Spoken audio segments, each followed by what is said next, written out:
지금 이제 183페이지에 그 관습상, 이거 뭐 너무나 유명한 제목이죠. 그래서 뭐 2차 할 때도 너무 관습상 법정지상권. 그러니까 우리가 민법상 법률은 없지만 이렇게 관습상 지상권이 있다. 그런데 조문에 그러니까 법률이 없지만 판례가 인정한다는 개념이죠. 그래서 일단 토지 건물이 한 마리 말하면 이거 이 지상권은 뭐지? 지상권은 한 마리 건물에 다 주는 거죠. 건물에. 그러니까 건물이라는 것이 우리가 건물주하고 땅 주인이 다를 때 만약에 건물이 땅이 없다면은 건물은 무슨 의미가 있겠어요. 그리고 한마디로 또 남은 땅에 있다. 타인의 땅에 있다 그러면요. 땅 주인이 가만히 있겠어요. 그죠? 지료를 주든가 아니면 또 땅이 좀 필요가 있는 땅 같은 경우는 내가 땅을 써야 되는데 그 건물이 있으니까 너 건물 철거해 나가. 그게 이제 건물 철거 인도 소통이죠.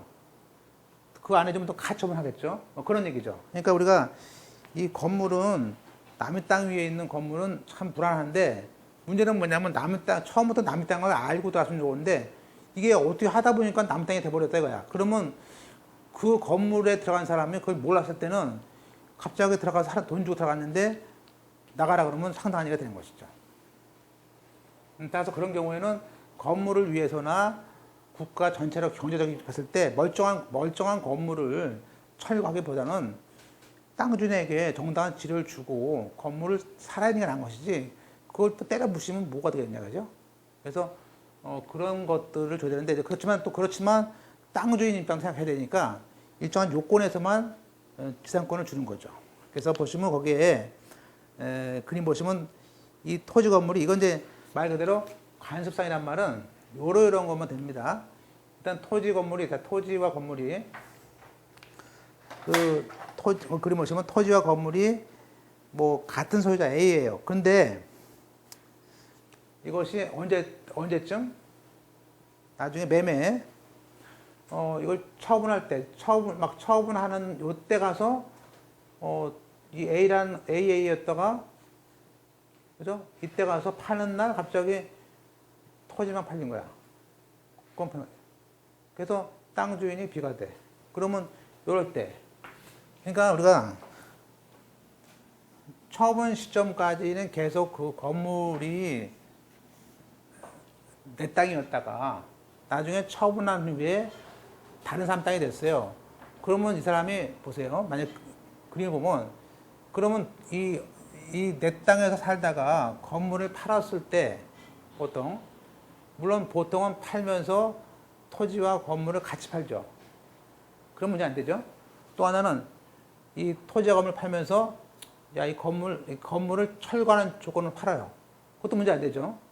또 팔면서 나는 레스토랑을 앞으로 5년 더 하고 싶으니까 나는 5년만 하고 이민 갈 거야. 그러니까 그 5년 동안에 나는 계약을 하자. 그것도 문제 안 되죠. 문제는 그런 사정 없이 이 건물을 팔았을 때 B한테 매매를 하거나 증여를 하거나 문제는 요거죠. 강제 경매되거나 그죠? 이랬을 때 과연 이 건물을 철거해야 마땅하느냐. 뭔가 이 당시에는 그래도 말을 서로 안 했더라도 관습상 이 건물은 남아있기로 하지 않았겠냐. 그렇게 하는 것이 상식상 맞지 않겠냐 거죠. 그죠? 그럴 때는 이 건물주를 위해서 법정 지상권을 주자. 그죠? 그래서 처분할 당시에 동일한 소유자였다면 처분한 이후에 매매로 인해든 증여로 인해든 경매로 인해든 심지어 공매로 인해든 그죠? 그걸 산 사람은 그죠? 지상권 이 땅을 산 사람은 땅을 산 사람은 불리해져. 땅을 산 사람은 내가 건물이 없는 땅을 사야 되는데 내 건물도 아닌데 내 건물이라면 좋겠지만 이 경락받은 사람이죠. 경락받은 사람이 갑자기 건물이 있는 부담을 안고 사면은 나는 그냥 물론 이제 이때는 지상권을 알았다면 그 지료의 수익을 목적으로 샀겠죠. 싸게 샀겠지. 그죠?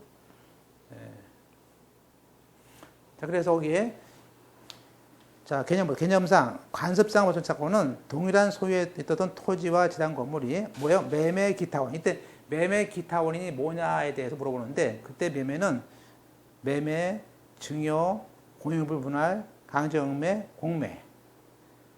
그래서 각각 소유자가 달라졌을 때는 물론 건물을 철거하겠다는 약정이 없다면 당연히 건물주가 토지에 대한 사용 수익을 계속 할 수 있는 권리가 있다. 즉 이건 건물주에 대한 권리죠. 그런 지상권을 주겠다는 것입니다. 그래서 보통 요건 이제 이체할 때는 보통 목차가 관습상 목차는 동일한 소유자일 거, 매매 등일 거, 철거 태액이 없을 거, 관동매철 이렇게 오는데 그건 갑자기 목차가 들어갔어요. 그런데 문제는 뭐냐면 최근의 판례는 뭐냐면요. 그러면 좋아요. 그럼 만약에 이 경매가 문제돼 경매가. 그 경매가 자 압류 등기가 자 보통 경매는 언제 판례요? 자 AA였다가 땅에 대해서 압류 들어갔어. 땅에 대해서 압류가 들어갔는데 이게 땅에 압류 들어갔다가 보통 경매는 한 6개월쯤 있다가 이게 2월 7일이라면요. 이때 가서 이때 한 7월 8일 날쯤 가서 이때 가서 경매가 됐어. 그럼 사실은 소유권자가 이때까지 AA여야 되는 거 아니에요? 이거에 따르면 그래서 그때 경매 때문에 이제는 토지가 이 경매로 인해서 B가 토지만 봤어요. 그럼 이 사람은 이 땅에 대한 권리를 이제 인정해줘야 돼요. 근데 사실 경매는 문제는 그러면 이거에 따르면요. 이 처분 당시의 소유자가 여기서 AA였다가 나중에 바뀌는 거 아니에요? 근데 문제는 그럼 만약에 이때까지 이거는 보통 경매는 압류 단 다음에 경매가 뒤에 있잖아요. 그러니까 우리가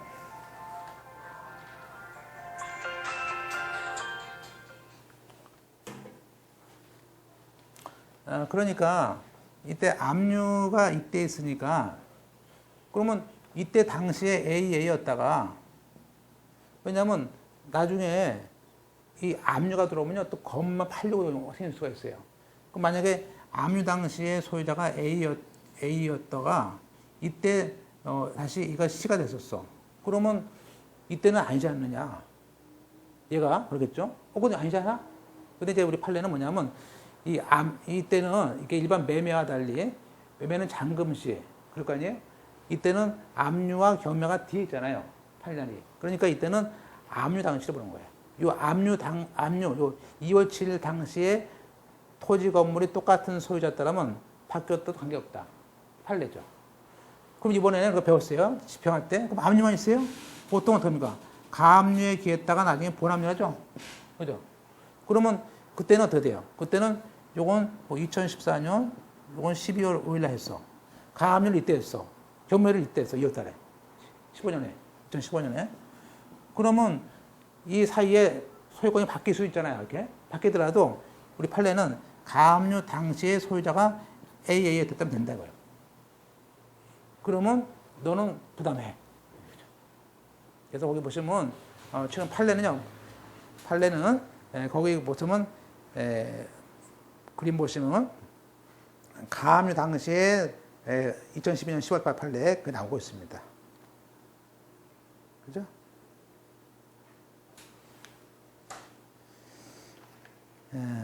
자 보실까요? 그 오른쪽 보시면 어디에 있습니까? 그 다음에 다음 페이지에 나왔던 것이죠.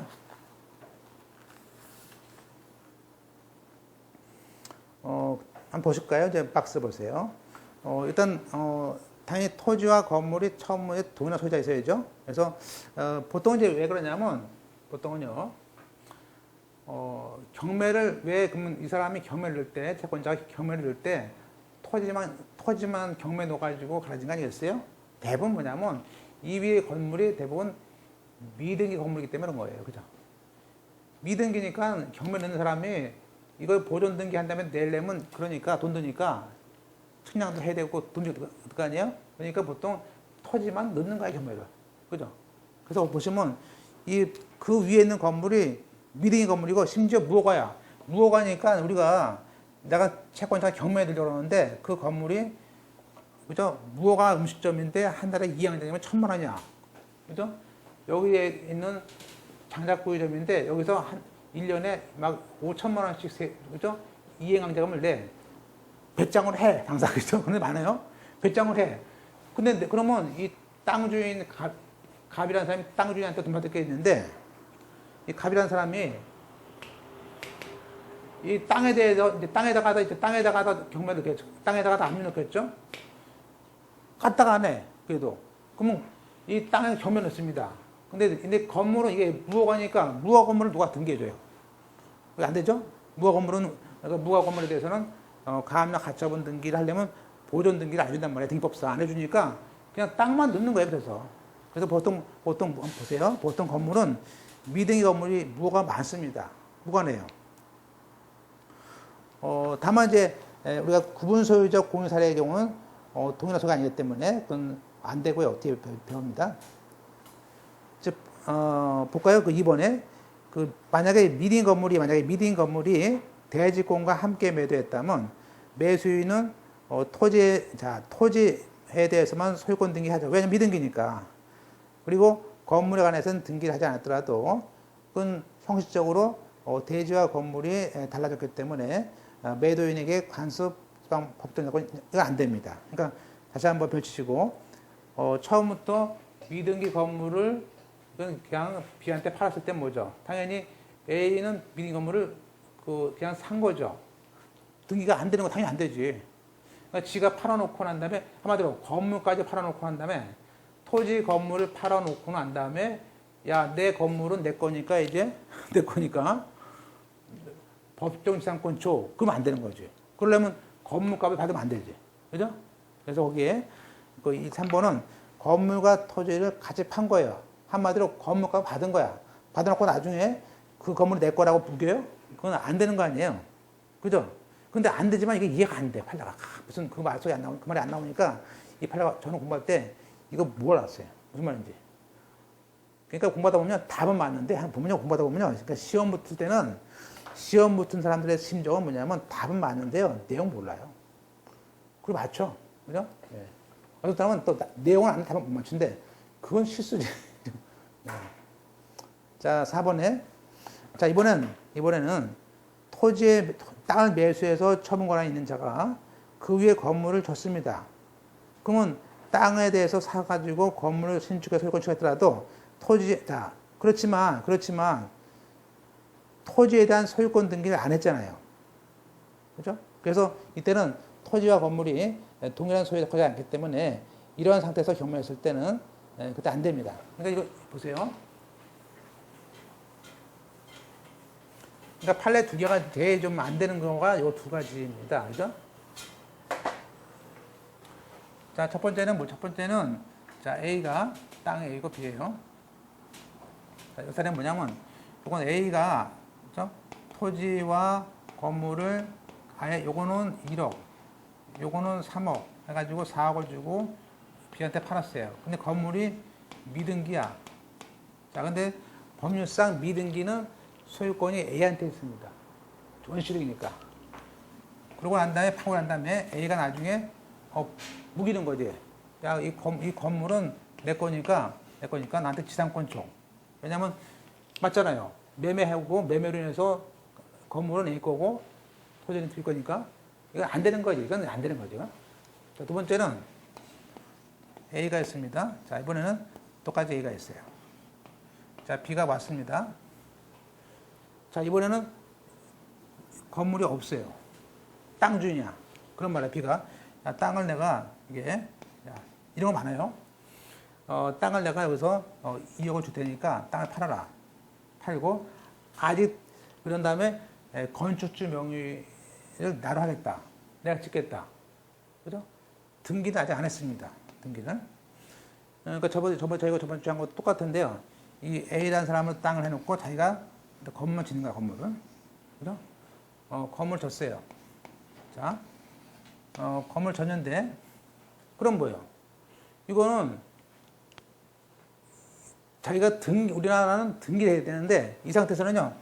물론 B가 사실상 이 토지에 대한 처분권은 있죠. 그러면 이 사람은 매수인에 불과해요. 이 상태에서 A가 땅을 팔아버려요. C한테. 그럼 어떻게 돼요?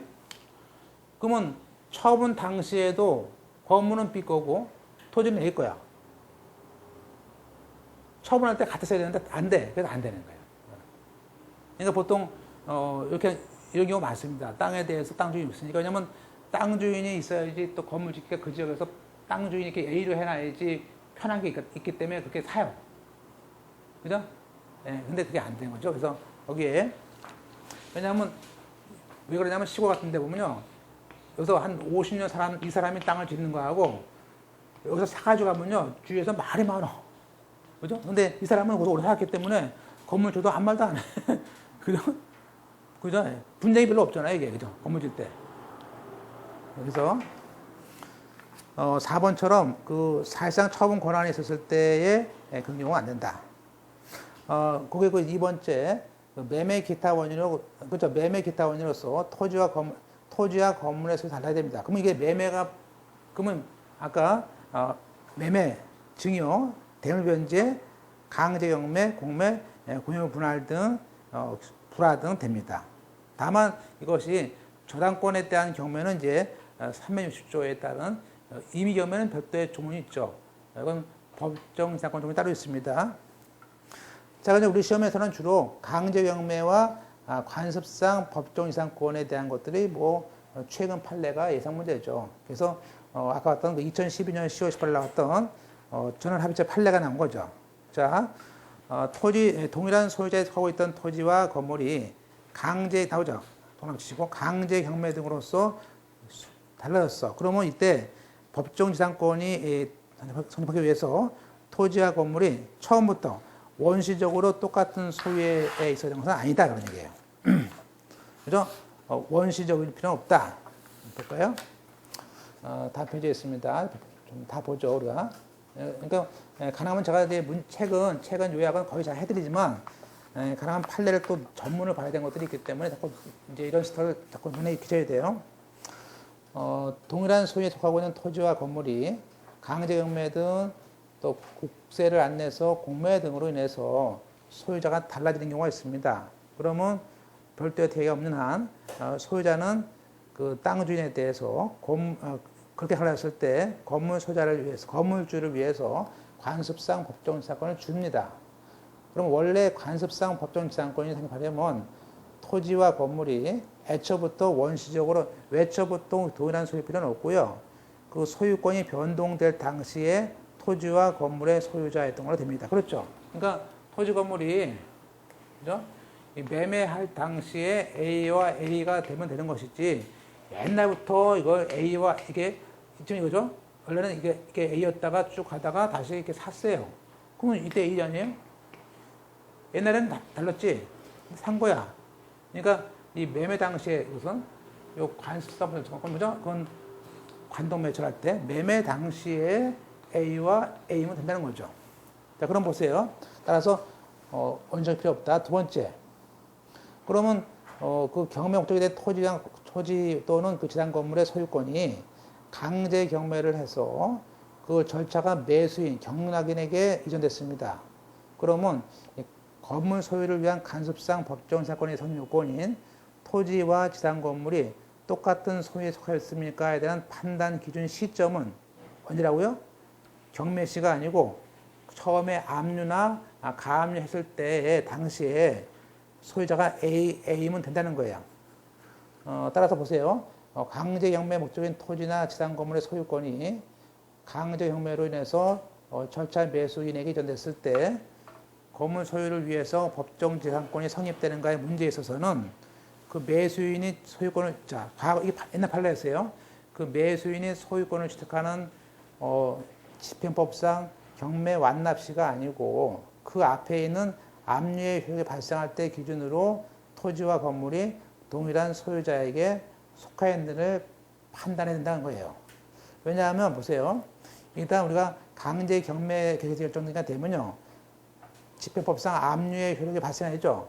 그 압류율이 발생한 후에는요, 압류 후에는 그 경매 목적물의 소유권을 팔아먹어도 그 제3질자는 그 권리를 경락인에게 대항할 수 없다는 거예요.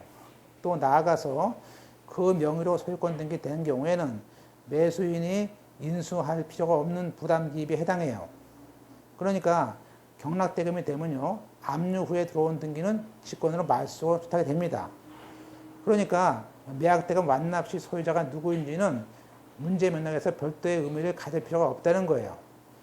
또 한편 경매 개시 결정 전에 가압류가 있는 경우에는 가압류에 의해서 나중에 강제경매로 본압류가 이행돼서 그 가압류 집행이 본집행을에 포섭돼서 당초부터 본집행에 있었던 것과 같은 흙이 있다는 게 판례예요.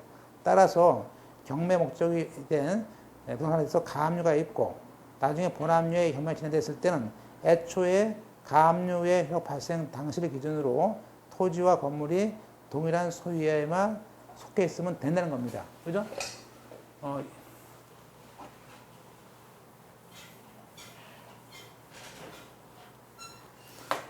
자, 이제 결과적으로 보시면요, 이렇게 보죠. 우리가 지금 여기서 이제 경매에서 경락대금을 냈어요. 경락대금을 냈습니다. 자, 그러면 압류가 이때가 있었겠죠.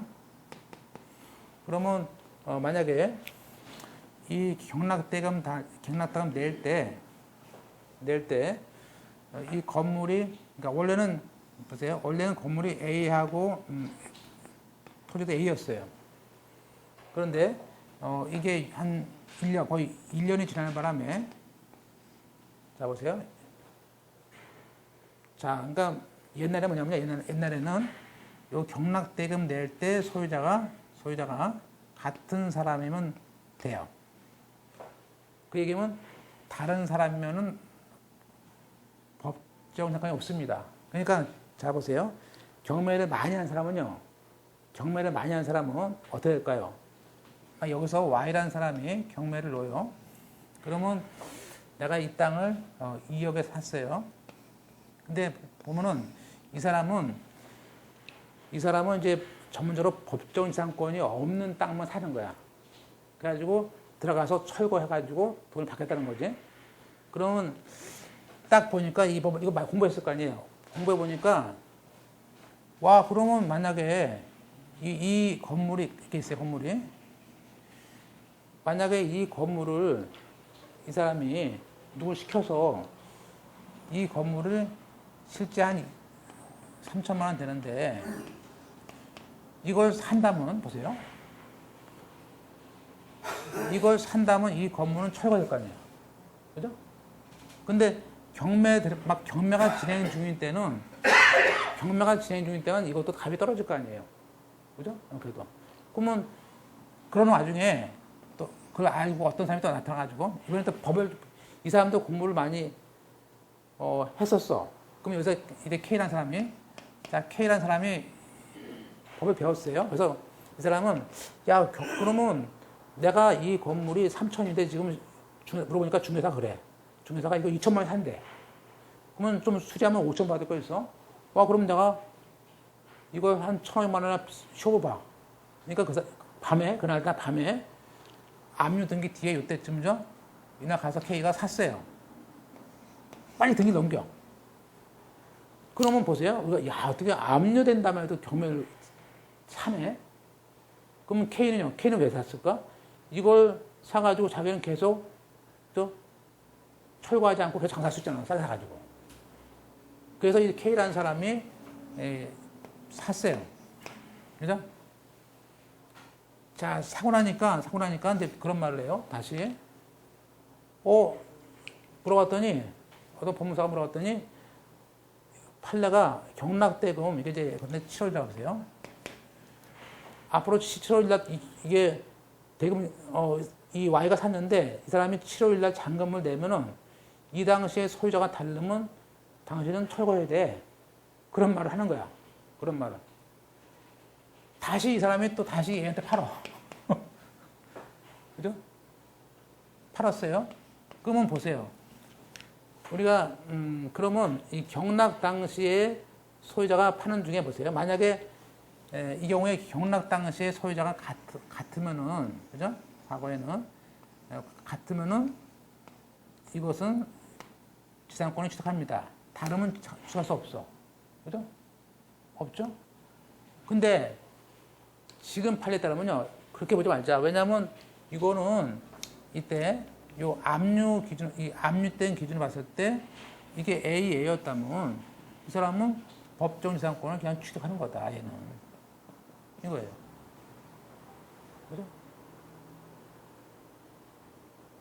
그래도 문제 안 된다. 왜냐하면, 왜 그러냐면, 이 압류 뒤에 들어온 사람은 마실 수 있으니까. 그런 말 하는 거예요. 그래서 우리 판례는, 과거에 이런 일이 문제가 되겠죠? 이것이 문제가 아니고, 압류 뒤에는 대응할 수 없으니까, 압류나 가압류 당시에 요게 뭐 12월 5일 하면 12월 5일 당시에 소유자가 동일하면 이 뒤엔 바뀌고 관계없다. 그래서 결론적으로 우리는 법정 지상권의 간섭상 법정 지상권에 대해서는 판례가 가압류나 압류지 언제가 아니고요. 경락대금 시가 아니에요. 바뀐 거예요, 판례가.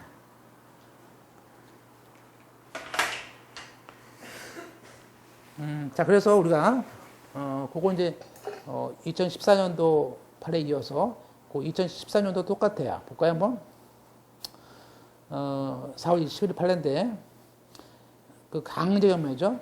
강제경매 목적이 된 토지 거상 건물에 대해서 강제경매를 위한 압류나 그 압류에 선양한 가압류가 있기 전에, 이번에 이제 압류나 가압류 전에 저당권이 있다가 강제경매로 선고됐습니다. 자, 이번에는 압류, 가압류보다 저당권이 먼저 섰습니다. 그랬을 때 그 관습상 법정 지상권에 대한 요건은 뭐라고요? 저당권 설정을 시켜봅니다. 따라서 가압류가 먼저 있을 땐 가압류고, 압류가 있을 때 압류고, 설정은 설정이 됩니다. 볼까요? 자, 토지 또는 지상 건물의 소유권이 강제경매로서 저차 매수인에게 옮겨졌습니다. 그때 그 매수인은 소유권을 취득하는 매각대금 완납시가 아니고 경매 개시결정이라는 압류의 효력이 발생할 때 기준으로 토지와 지상 건물에 동일한 소유가 있냐에 따라서 관습상 법정 지상권의 성립을 가려야 됩니다. 그러니까 압류 때는 압류시예요. 그런데 또 경매된 토지가 건물에 경매되기 전에 가압류가 있다가 가압류로 인해서 본압류로 인행돼서 경매 절차가 진행되는 경우에는 애초에 가압류의 효력이 발생될 때 기준으로 또 해야 돼요. 맞죠? 그런데 이번에는 나가서 그 강제의 목적인 토지나 지상 건물에 관하여 강제 경매를 위한 압류나 그 압류보다 선행하는, 즉 가압류보다 먼저 저당권이 있었다는 겁니다. 그러면 그 후에 강제 경매가 돼서 저당권이 소멸할 거 아니에요? 그럼 우리는 저당권 설정 이후의 시점 기준으로 토지와 건물에 대한 소유권에 속했느냐에 따라서 관습상 법정 지상권의 성립을 판단하게 되면은 한마디로 저당권자로서는 저당권 설정 당시, 은행이죠? 그 저당권 설정 당시에 토지와 건물이 담보 가치를 평가했을 거 아니에요. 그러니까 저당권 설정 후에 소유자가 바뀌었다 하더라도 그건 은행이 모르게 외부의 우연적 사정으로서 당초에 파악한 것보다 부당하게 높아지거나 떨어지는 담보를 취득하게 되는 예상맞지 못하는 이익의 경우도 생기고요. 또는 손해도 있게 되는 것이죠. 결과적으로 저당권 설정 당시 기준으로 토지와 건물에 동일한 소유자에 속했느냐에 따라서 법정 지상권의 성립을 따진다. 그러니까 결론적으로요. 관습상 법정 지상권은요. 압류시설, 가압류시설, 저당권시설의 그 세 개가 제일 앞에 있을 때는 그때 소유자만 같으면 건물은 철거하지 않습니다. 그러니까 일반인들은 법정 지상권을 취득합니다. 그러면 잘 못 알아들어요. 그러면 건물 철거 안 돼. 그러면 확 들어와. 그죠? 건물 철거 안 돼. 사도 돼. 그죠? 근데 취득 안 하면요. 이거 어려워. 취득해서 뭐해? 건물을 철거 안 되니까 살 수 있다는 얘기예요. 그거 아니에요, 그게. 예. 근데 법에서는 그걸 막 돌려 얘기하니까, 그러니까 돈 되는 사람들은 그게 그런 것만 팔려가 보이고, 예. 또 공부하는 사람들은 취득하냐 안 되냐가 중요하고, 그죠? 그러니까. 예, 넘어가겠습니다. 그러니까 이제 이렇게 판례가 나오니까 요즘 문제가 어렵죠. 그걸 문장을 탁탁탁 길게 내니까 예, 어렵지만 뭐 하여튼 답은 명쾌한 거죠. 그러니까 공부한 사람들은 뭐 명쾌하지만 그 세 번 정도밖에 안 본 사람들은요 못 골라요. 찍지 못해요. 그 다음에 이제 넘어가서 그죠? 건물 철거 특약이 없어야 됩니다. 왜냐하면 이게 임의적 이것은요 임의규정이기 때문에 관습상 법정 사건을 포기할 수 있어요. 포기할 수 있습니다. 따라서 건물 철거에 대한 합의를 할 수 있습니다. 세 번째, 아까 토지와 건물 소유자가 토지만을 증여했습니다. 그리고 그 위에 있는 건물을 철거하되 지상에 자기 이름으로 건물을 하기로 합의했습니다. 그러면 다시 한번 보겠어요. 내가 땅을 주면서 나 건물은 철거해서 나 가지고 있을게. 그러면요, 그 건물을 철거한다는 합의는 다시 새로운 건물을 지는 것이기 때문에 토지 사용을 그만두고자 하는 합의를 볼 수는 없죠. 그건 포기가 아니죠. 네 번째, 환지 처분을 인해서 토지와 소유자가 달랐을 때 환지 처분은 아니에요. 그건 법적인 사건 없습니다. 자, 이번에는 원인 무효도 아니에요. 동일한 소유권 귀속이 원인 무효가 되는 바람에 그래서 그거 말소가 되는 바람에 토지와 건물의 소유자가 달랐을 때는 관습상 법정 지상권은 안 됩니다. 여기서 관습상 법정 지상권은 뭐고요? 아까 매매 뭐였어요? 증여, 공유물 분할, 강제 경매, 공매 같은 것들을 말합니다. 그죠? 물론 나중에 이 법정지상권에 대해서 등기를 하려면요, 그 처분할 때 법정지상권 등기를 한 다음에 팔아야 돼요. 그죠?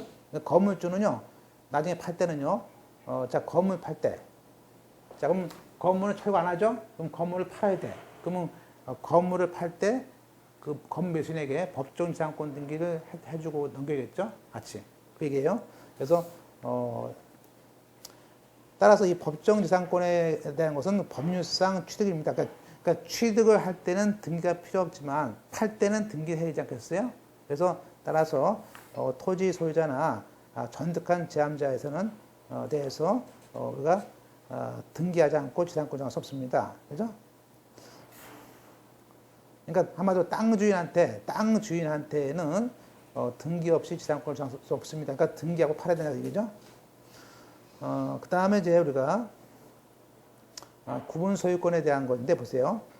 갑과 을이 구분 소유권 토지, 공유한 토지 중에서 갑이 그 배타적으로 사용하는 부분에 대해서 을이 건물을 신축했습니다. 그랬을 때 대지의 분할 등기 전에 그 대지 부분이 갑의 단독 소유가 됐습니다. 그러면 그때 그건 안 되겠죠? 그런데 땅에 두 개 있는데 여기 기역 부분과 니은이에요. 근데 등기부에는 갑이 2분의 1이고 을이 2분의 1입니다. 근데 실제 계약서에는요. 실제 계약서에는 이 나중에 땅은 이 갑이 갖게 됐어요. 을이 이렇게. 그럼 갑거 아니에요? 갑겁니다. 그래서 그러면 기역은 갑거고 이제 니은 이렇게 그러죠. 이 상태에서 건물을 을이 자기 건물을 여기다 줘야 되는데 여기다 줬어. 여기다 딱 짓는 거죠. 그죠? 이게 좀 왜냐면 나 그때 땅이 이쪽으로 난데 길이. 그러니까 A 한번 해보는 거지. 건물은 확 줘놓고 난 다음에 자 보세요. 그러면 나중에 이제 갑과 을이 뭐죠? 갑과 을이 이 경우는 명의신탁 해지로 인해서 소유권 등기를 할 거 아니에요. 자, 그러면 이 소유권 등기 할 때, 그죠? 이때 이 건물은 난 법정지상권에 주장을 하고 싶은 거지. 그죠? 근데 이건 남의 거여진 거 아니에요. 그죠? 처음부터, 그죠? 그래서.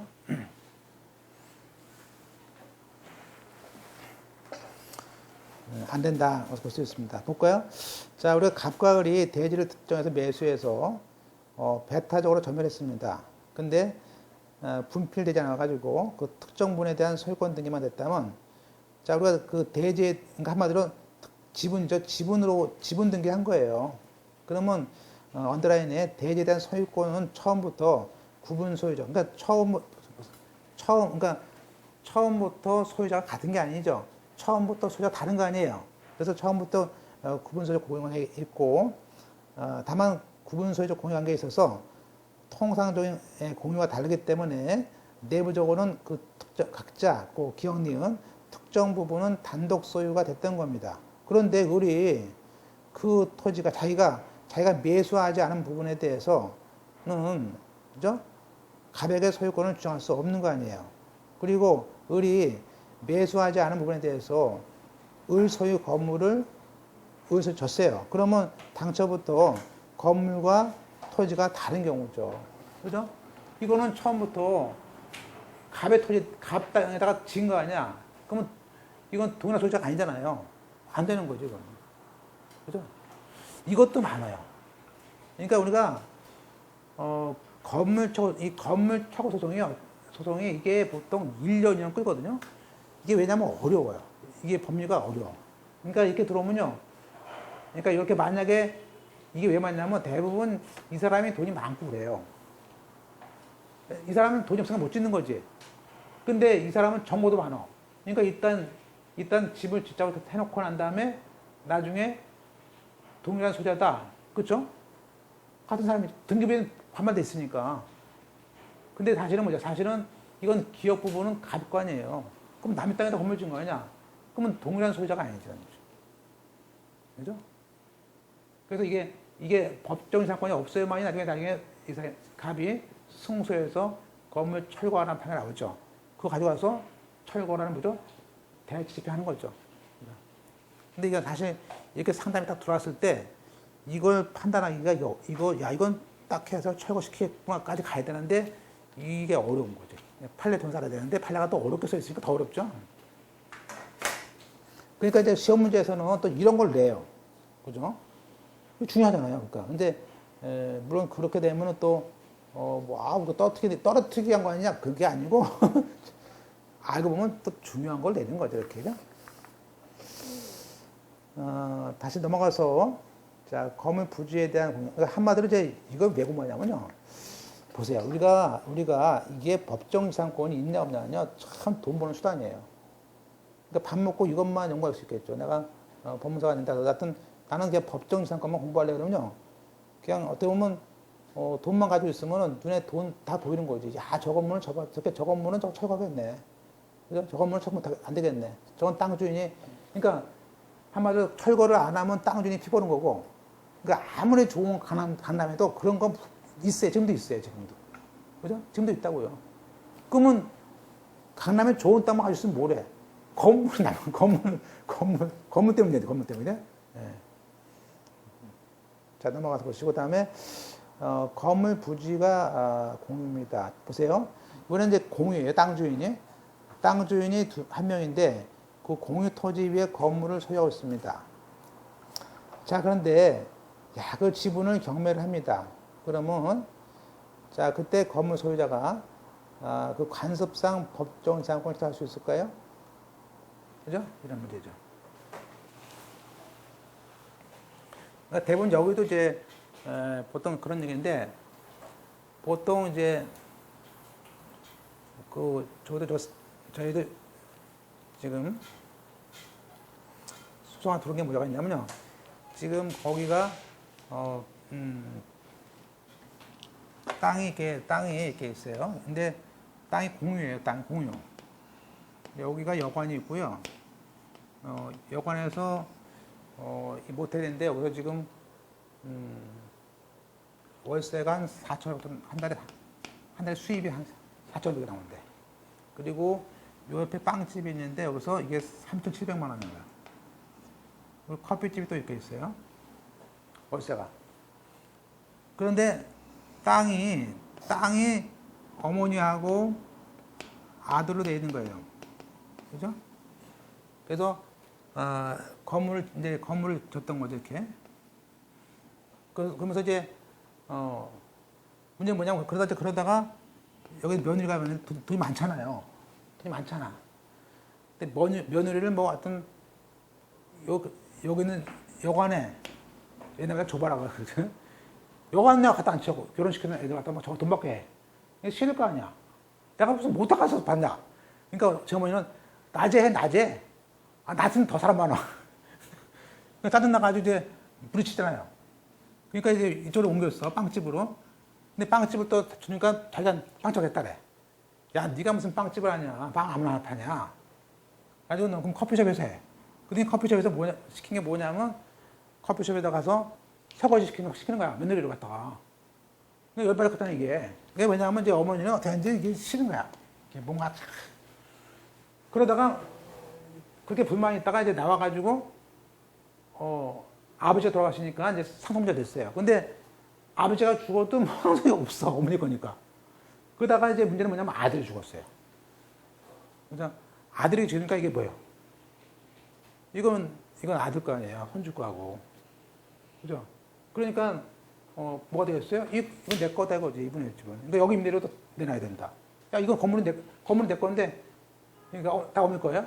어머니 거지만 그 나머지 지분, 요만큼의 지분은 내 거니까, 땅 지분은 남의 땅이 얘기한 거 아니야? 남의 땅이 있으니까 자꾸 설거해가지고 소송이 붙었어, 소송이 붙어. 보세요.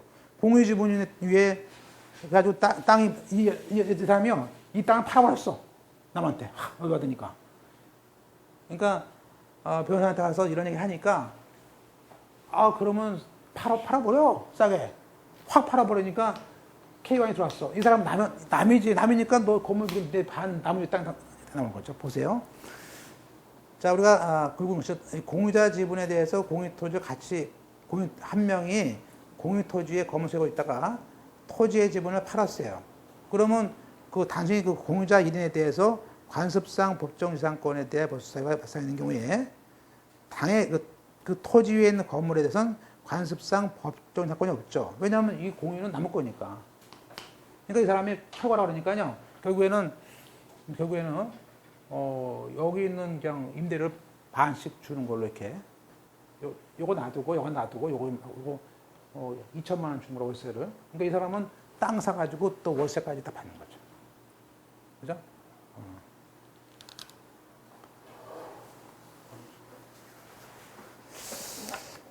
그 다음에 두 번째 똑같은 얘기죠. 그 토지 공유자 이름이 자 보세요. 항상 땅 주인 중에 땅 주인이 여러 명이면요. 그 중에 한 명이 건물을 줘요. 항상 그래 패턴이. 그러면 땅 주인 중에서 한 명이 다른 공유자 집은 과반수 동의 얻어가지고 건물 줬습니다. 그래서 그때도 법정 자권이 없습니다. 그건 나무 지분의 증거 제때 그렇습니다. 자 이번에는 세 번째 미리 건물. 자 우리가 건물에 대해서 대지와 함께 하는 경우입니다. 자 보세요. 아까 그거죠. 미리 건물이 갑입니다. 근데 건물을 대지와 함께 그 을이 돈을 샀어요. 근데 미등기니까 당연히 을은 토지만 소유권 등에 받습니다. 그 상태에서 이 너무 무리해가지고 또 땅이 또 팔렸네. 그랬을 때도 건물에 대해서는 법정지상권이 없습니다. 아까 그거죠? 봤던 거. 그래서 왜냐하면 대지의 소유권이 갑에서 을로 이전됨으로써 형식상 대지 건물에 대한 소유가 다르게 됐지만 우리가 대지 사용권 문제는 계약으로도 할 수 있다. 봤을 것 같고요. 그 다음에 이제 우리가 기출문제 나오죠. 그 갑으로부터 대지와 건물을 함께 매수했을 때, 그러니까 우리가 항상 시험 보실 때 법정 사건이 안 되는 것 중에 그 기출문제 이게 잘 나와요. 그러니까 뭐냐면 이렇게 보세요. 시험 문제에서 내가 건물과 토지를 함께 매수했다가 땅만 팔렸어. 그러면은 법정 사건이 없고요. 그죠? 그러니까 그렇게 함께란 말로 하면 또 필요 없어요. 그 다음에 그게 그래서 봤던 것이고, 4번에, 이번에는 공동저당일 때도 필요 없어요. 보통 공처신 그러는데, 볼까요? 동일한 소유에 속하는 토지와 건물에 대해서, 이번에는 공동저당권이 설정되고, 그 지상 건물이 철거돼서 새롭게 건물을 줬어요. 그랬을 때, 그 저당권의 경매로 인해서 토지와 건물이 다른 소유자에 속했기 때문에, 그 신축 건물에 대해서 법정지상권이 없습니다. 그러니까 우리가 시험에서 법정지상권이 없는 경우는 이렇게 함께 산 경우하고요. 또 공동 저당에서 공동 저당을 했다가 철거를 한다면 시초한 경우. 두 가지가 제일 잘 나오기 때문에 또 제일 어려워요, 이게요. 그러니까 아까 그거죠.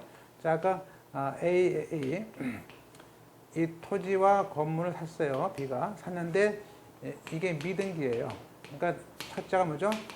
건물과 토지를 함께 산 판례예요. 그죠? 샀어요. 그랬을 때 이때 이 건물 미등기 건물에 대해서는 나중에 이 토지가 경매가 돼도 이 건물은 파는 거 아니야. 그러니까 법정 지상권이 없다. 됐고요.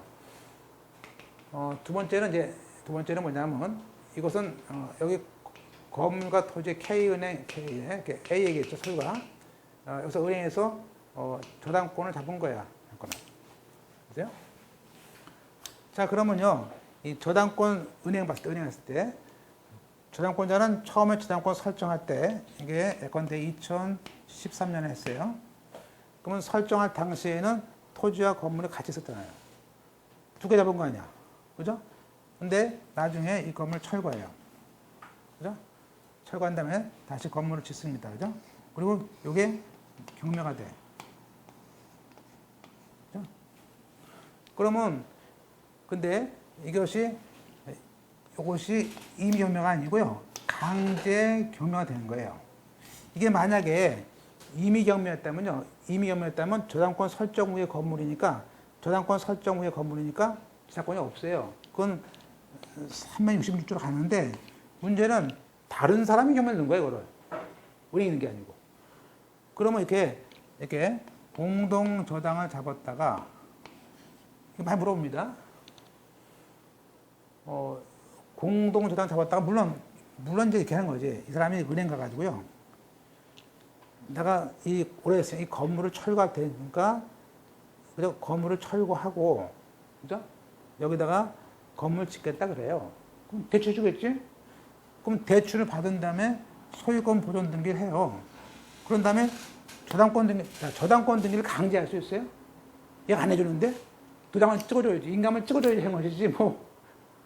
갑자기 약속을 틀어지는 게 아니고, 또 하다 보니까 건물 짓다가 또 무리해가지고 다른 게 또 감회가 들어오는 바람에 이렇게 들어와.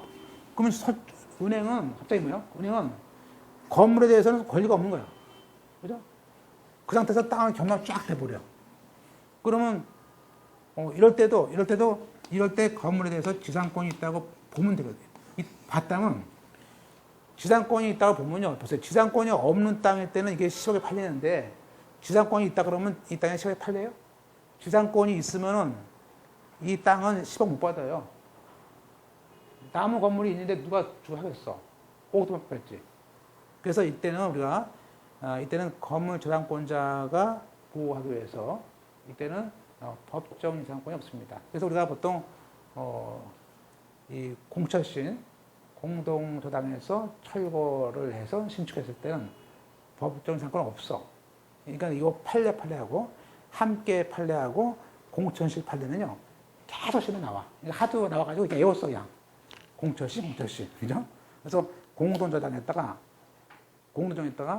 그죠? 철거해서 신축했을 때는 안 된다. 그죠? 네, 그래서 거기 그러니까 이렇게 해야지 또 문제를 풀죠. 이게 나오면 너무 길어 못 맞춰요.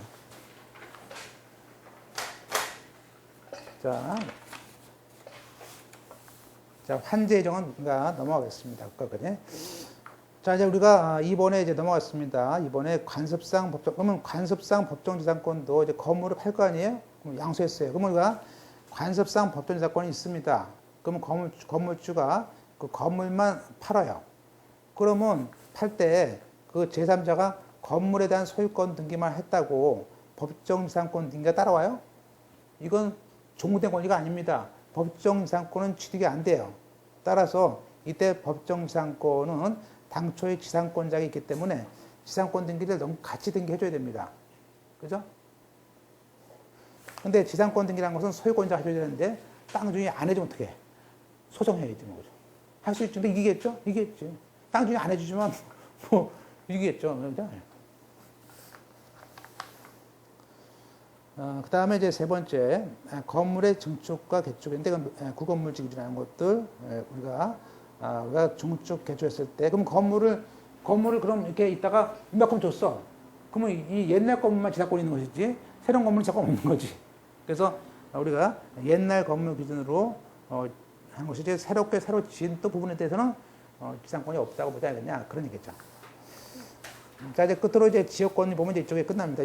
지역권은 이제 시험에 안 나오기 때문에 가볍게 보겠습니다. 가볍게. 보세요. 291조, 190페이지에. 지역권은 이제 일정한 목적, 주로 여기서 목적이라는 것은 이제 우리가 보통 통행 목적, 그죠? 주로 통행 목적이 많죠. 통행이라든지, 그런 것들인데, 보세요. 일정한 목적을 위해서 타인의 토지를 자기 토지의 편익에 이용하는 겁니다. 자기 토지의 편익에 이용하는 거예요. 그럼 보세요. 밑에, 박스 밑에, 지역권은 어느 토지의 편익을 위해서 타인의 토지를 이용하는 겁니다. 그래서 편익을 받는 토지가 필요하니까 유역지고요. 필요한 토지가 유역지고요. 편익을 제공하는 토지가 제공한다는 승역지예요. 그죠? 그러니까,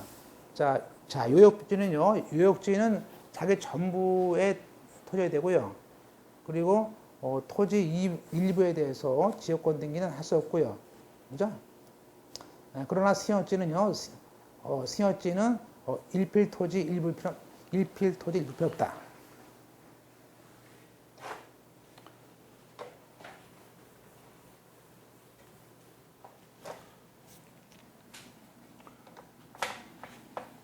자, 여기죠? 이건 이제 우리가,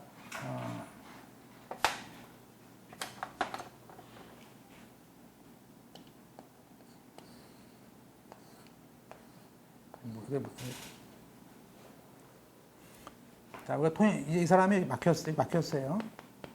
A가 있고 B가 있죠? 그러면, 이 사람은 이제, 땅이 필요한 사람 유역지고요. 통행이 안 되니까. 이 사람은 승역지예요. 그러면 자, 우리가 물론 이제 이 B라는 사람의 소유권 등기부 을구에다가 하는 거예요. 등기를. 그러니까 등기무자는 B고 그냥 여기다 가는 거죠. 그러면 이제 여기다 하면요. 먼저 승역지에다가 등기부에다가 먼저 해준 다음에 A라는 사람의 여기 또 요역지에다 등기부에 통지해 주죠. 그러니까 등기부에는 양쪽에 이렇게 다 등기부에 있죠. 그죠? 이 사람이 어떤 지역권이 있는지를 알려줘야 되니까. 자, 그러면 문제는 뭐냐면, 이 요역지는 이 땅을 전부 다 쓰는 거기 때문에 요역지는 일필지 전부가 요역지예요. 그러니까 요역지에 표 쓸 때는, 이 전체 100제곱미터 다 써줘야 돼요. 근데 승역지는요, 남의 땅을 쓰는 사람이 다 쓸 수 있어? 자기가 통로를 정해서 해야지. 그죠? 주로 일부만 쓰겠죠. 일부만. 그러니까 승역지는 일부에 돼요. 근데 요역지는 전부에 돼. 이 말이 어려워. 그죠? 그래서, 어려우면요, 외우면 돼요. 이게 또, 지금은 이해되지만, 그러니까, 외울 때, 승역지는 이기면 돼. 승일은 되고. 외우면 되지. 그걸 또 안 외운다고 또 정의가 필요했겠어요? 그냥 외우는 거죠. 그죠? 사실은, 시험은요, 거의 하다 보면요, 결국에는, 저도 시험장 가면 뭐 한지 하나도 몰라요. 일주일 전에는요, 나중에 번복에다 가지고 그냥 몰라. 그게 뭐냐면 거의 다 암기가 되는 거예요, 그냥. 자동박으로 그냥 찍고 나오는 것이지. 나중에 이제 시험 본 다음에, 개업하면요, 그때 이게 그 얘기였구나, 저 얘기였구나. 그리고 그 시험 아마 제가 지금 시험 봐도 똑같을 거예요. 지금 시험 봐도 빨리 찍는 게 중요한 것이지, 그 내용이 뭐가 중요해. 답나무 찍는 거예요, 그죠? 자, 그 다음에, 그거 하나 보시면 될 것 같습니다. 그리고 두 번째, 그러니까, 보세요. 그러면 이 A라는 사람이 이 요역지는요, 아까 지상권은, 따라가는 게 아닙니다. 근데 얘는요, 따라가야 돼요. 보세요. 지상권은 안 따라가도 돼요. 근데 얘가 안 따라가면 이거 누가 땅을 사겠어? 물어. 이거 통로를 어떻게 해? 드론 타고 다른 넘어다니나? 그래서 A가 팔 때는요, 요역지는 그냥 부정성과 수반성이 따라가는 거예요. 그래서 거기 보시면 2번에 요역지에 대한 소유권 이전되면요, 당연히 지역권도 옮겨지는 거예요. 그죠? 당연히 옮겨주는 거, 그죠? 등간에도. 그리고 3번에 다만 지상권과 전세권에 대해서는 저당권 결정할 수 있지만 지역권에 대해서는 지역권 자체를 저당권한 것은 아닙니다. 그죠? 4번에 그러면 지역권은 그 승여지를, 그죠? 남의 땅이지만 승여지를 직접 지배하는 물건으로서 점유할 권리가 있습니다. 다만 그러면 만약에 내가 통로를 갖다 가야 되는데 통로를 갖다 막아놨어. 그러면 그때는 반환 청구권은 인정되지만 반환 청구권은 아니고요. 내게 아니니까 반환 청구권은 없지만 방해 제거나 방해 예방은 할 수 있죠. 누가 막아놓으면요 칠 수 있지만 땅 달라만 하면 못하지. 내 건 아니니까. 그죠? 그래서 그거 보시고요. 나머지는 뭐 나올 게 아니니까요. 여기서 뭐 힘을 뺄 건 없을 것 같습니다. 아까 이제 끝으로 우리가 넘어가서 191페이지에 특수지역권이 있는데요. 이 특수지역권이라는 것은 이제 우리가 어떤 지역의 주민이 예컨대 그 시골에 있는 어떤 마을 사람들이 어떤 특정 지역에서 해서 초목이라든지 야생물 같은 거, 그죠? 염소 같은 거를 갖다가 늘 거기다 풀어서 했어. 그러면요, 거기에 대해서도 지역권이 있어요. 그러니까 70년 동안 거기다가 염소니 뭐니, 그죠? 다 키웠어. 갑자기 누가 나타나가지고, 야, 지금부터 다 오리 다 내보내세요? 안 돼요. 그때 그 마을한테 지역권이 있는 거예요. 그러니까 땅을 할 때도 이렇게 갑자기 이런 땅 하면요, 망하는 거지 뭐. 망하는 거죠. 그래서 이렇게, 이 특수조건도 있구나. 그래서, 다만 이제 이것을 팔아먹거나 상속은 안 될 뿐이지, 지역권이 있습니다. 그럼 영원히 지역권이 있는 거죠, 뭐. 그 지역에 염소 다 죽든지 그래야죠, 그죠?